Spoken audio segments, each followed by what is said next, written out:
یکتیاد برنامه های ما مثل یک کتابه. این برنامه را که امروز ما برای شما پیشکش میکنم، این شاید در حدود یک کتاب 200-300 صفحه‌ای باشه که ما در 40-50 دقیقه یا کمتر از او برای شما پیشکش میکنم و بسیار یک برنامه مهم است. اگر شما میخواین بفهمین که واقعا در جهان اسلام چرا جنگ است و چرا همیشه افراطی ها قدرت دارن، مردم مسلمان میانه رو و خوب اصلا قدرت در کشورها گرفتن نمیتونن و این دلیل داره. شما بیاین با ما در این برنامه. این یکی از اون برنامه است که در این نمیتونی چای بخوری، قصه کنی، یک 3-4 کار دیگر را یک جایی کنی. ایره هیچ نبی، به خاطر هیچ کدام چیز برای خوشی و خنده و چیزایش وجود نداره. تنها یک درس جدی است برای کسایی که جدا همین مسئله را میخواین بفهمن که چرا در جهان اسلام جنگ است.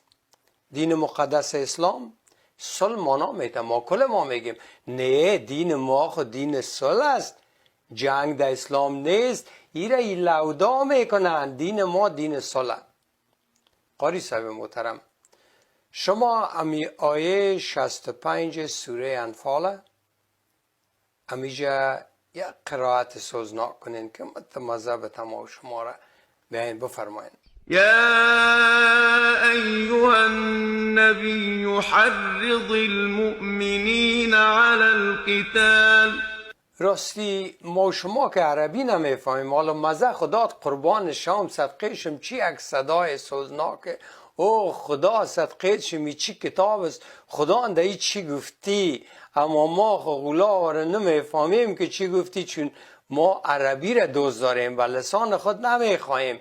عربی که از بسیار مقدسه، اما بیاین که میره امروز و می لسان خود بفهمیم.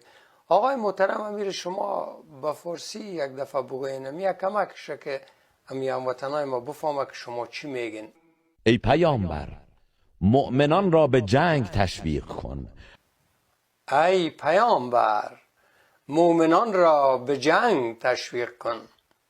حال دین ما خود دین صلح است، چرا پیغمبر ما را به جنگ تشویق کنه؟ شما باور کنین که در تمام قرآن شما یک آیه نمیافین که بگویه ای پیغمبر مؤمنان را به کار تشویق کن، ای پیغمبر مؤمنان را به درس تشویق کن، ای پیغمبر مؤمنان را بر زراعت تشویق کن. اما این گپا در قرآن بسیار زیاده. اثر گوش کنین.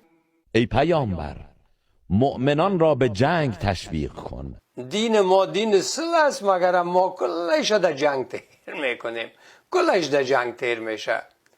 خب حالا به جنگ تشویق کردی، اینال خب مومنا میگه گمش که کشته نشیم. حالا این مومنا را باید قناعت بدی که نه، خدا پشتیبان ما. سعی کو اگر از میان شما 20 نفر شکیبا